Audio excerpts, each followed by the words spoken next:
हाल ही में हुए महाराष्ट्र विधान परिषद चुनाव में कांग्रेस के 5 से 6 वोट बढ़ गए। दावा किया जा रहा है कि इन विधायकों ने बीजेपी उम्मीदवारों को वोट दिया है। साथ ही उप मुख्यमंत्री देवेंद्र फडणवीस ने कहा था कि महाविकास आघाड़ी के विधायकों ने हमारा समर्थन किया है। हालांकि इस बारे में अभी तक कोई आधिकारिक खुलासा नहीं हुआ है। इसे लेकर ठाकरे गुट के प्रवक्ता और सांसद संजय राउत ने बीजेपी पर हमला बोला। संजय राउत ने गंभीर आरोप लगाया है कि बीजेपी ने करोड़ों रुपए देकर विधायकों को खरीदा है। ये इसके लिए जिम्मेदार हमारी जुडिशरी, हमारी न्याय व्यवस्था। एक पार्टी के उम्मीदवार बनते हैं, चुनकर आते हैं और दूसरे पार्टी को वोट करते हैं, क्योंकि गुप्त मतदान है, सीक्रेट वोटिंग। हम लगभग 2.5 साल से सर्वोच्च न्यायालय के सामने हमारा माथा फोड़ रहे हैं।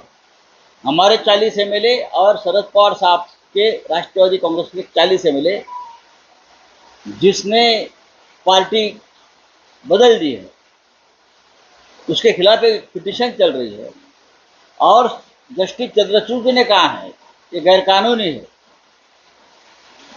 ये सीधा सीधा पक्षांतर विरोधी जो कानून है, दल बदल कानून के खिलाफ है। ये कहाँ है? सब कुछ गैर कानूनी, फिर भी एक गैर संवैधानिक सरकार महाराष्ट्र में अगर कोई चला रहा है तो मैं मानता हूँ ये संविधान की हत्या है। सिर्फ इमरजेंसी का एक दिन संविधान की हत्या नहीं है, और ये संविधान की हत्या देश के गृह मंत्री, देश के प्रधानमंत्री न्यायालय के माध्यम से कर रहे हैं।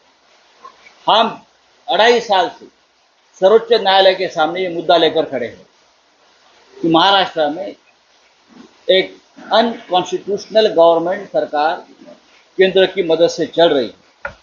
वो खुलेआम विधायक हो, सांसद की खरीदी बिक्री, बराबर परचेस डीलिंग कर रही है, और हमें सिर्फ तारीख पे तारीख मिल रही है, तारीख पे तारीख।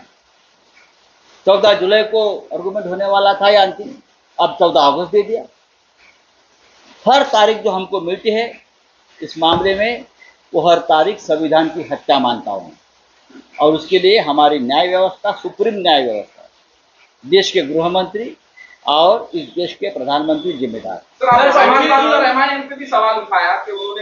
जिस तरह से क्रॉस शूटिंग हुआ है और जिस तरह से ज़्यादा वोट इस अनकॉन्स्टिट्यूशनल असंवैधानिक सरकार को मिले हैं, तो सभी ने अपने सीने पर हाथ रखकर कहना चाहिए कि मैंने किसको वोट दिया और नहीं दिया है।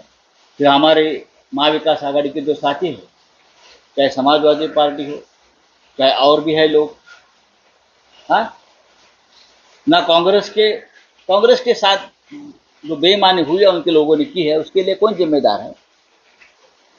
कानून, संविधान की हत्या करने वाले जो दिल्ली में बैठे हैं, जो मुख्यमंत्री पद पर बैठे हैं, उनका इस्तीफा होना चाहिए। हम 40 हमारे जो एमएलए और एनसीपी के 40 एमएलए के खिलाफ जो हमारी पिटीशन है, इसलिए है, उनको डिस्क्वालीफाई करिए।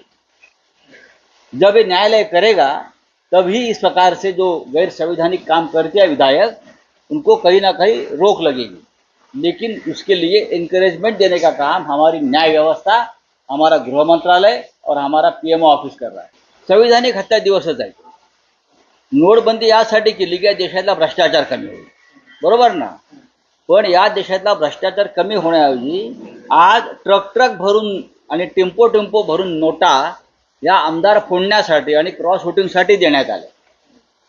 त्याच्यामुळे नरेंद्र मोदी यांनी जे काय सांगितलं, नोटबंदीमुळे भ्रष्टाचार, काळा बाजार, काळा पैसा कमी होईल, नाही, त्यांचेच लोक, त्यांनीच निर्माण केलेली भ्रष्ट सरकार टेम्पो भरून आमदारांना, खासदारांना पैसे पाठवतात।